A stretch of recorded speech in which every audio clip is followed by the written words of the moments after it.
My name is Tina Hutten, and I'm a PhD candidate in EpiBio, and I'm discussing the results from one of my aims for my dissertation on the association of genetic risk score with cholesterol and cholesterol control, findings from the Hispanic Community Health Study of Latinos.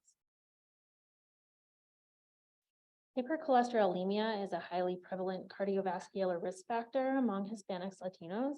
However, rates of awareness, treatment, and control of hypercholesterolemia are low. A validated genetic risk score with 223 genetic variants has been found to be associated with baseline low-density lipoprotein levels and CVD risk in European, African, and East Asian populations. However, it has not been assessed in Hispanic Latino population. The majority of genetic studies to date have been conducted in populations of European ancestry. Hispanics and Latinos are a highly admixed population, which includes European in green, African in purple, and Amerindian in orange in this graph. And as you can see from this admixture analysis in the SOUL cohort, the proportions of admixture vary among Hispanic Latino background groups pretty extensively.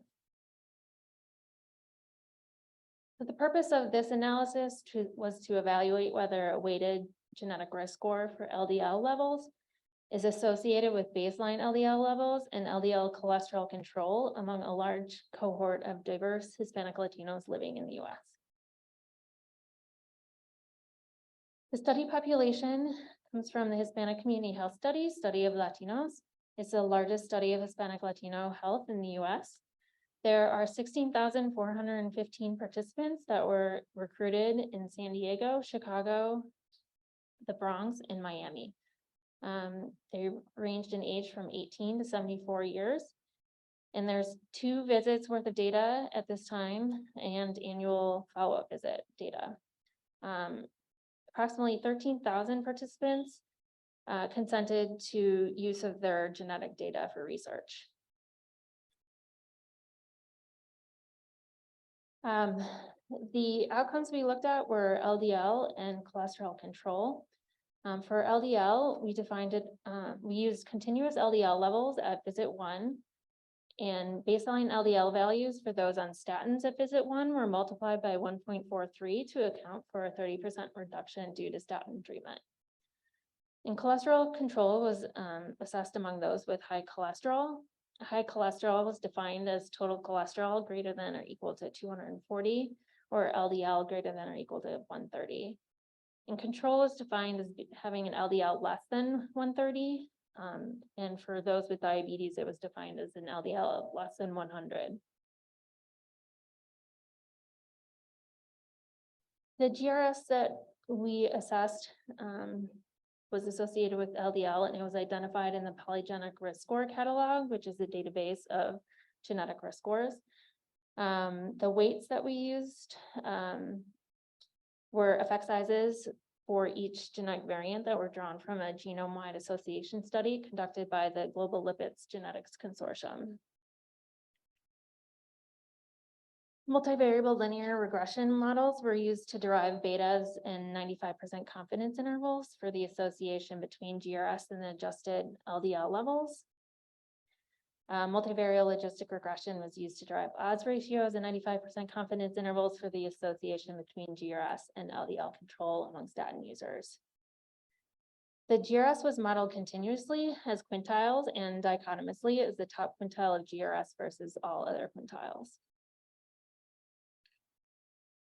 Results were stratified by European genetic ancestry proportion using admixture data, and models were adjusted for age, sex, and the first 5 principal components, and weighted for complex survey design and non-response.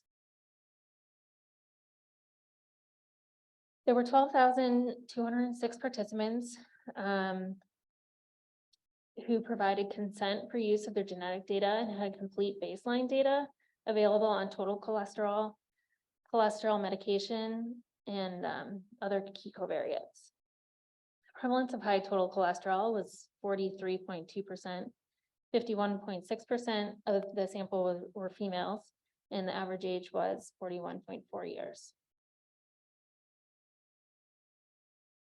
There was a positive linear association between the GRS and LDL levels. For every 1 standard deviation increase in continuous GRS, LDL levels were 8.7 points higher on average. For the top quintile of GRS compared to the lowest, LDL levels were 23.79 points higher.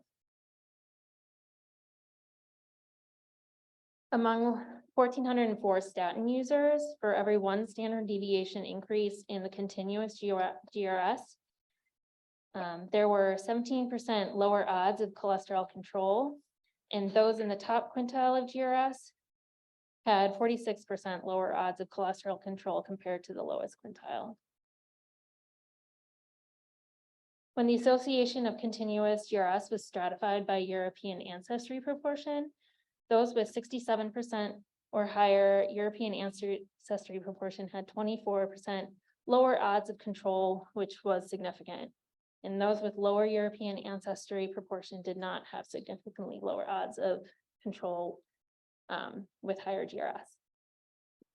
In conclusion, our findings show the previously developed GRS is associated with LDL levels among diverse cohort of Hispanic Latinos. The GRS shows promise to identify those who are more likely to develop higher levels of LDL and may benefit from statin therapy in the Hispanic Latino population. Those at highest genetic risk may benefit from increased statin dosage to improve cholesterol control. However, additional studies are needed to confirm these results and to identify additional genetic variants for LDL in individuals with less than 67% European ancestry proportion. I'd just like to acknowledge my advisor and co-authors and my funding from the T32 and F31. Thank you.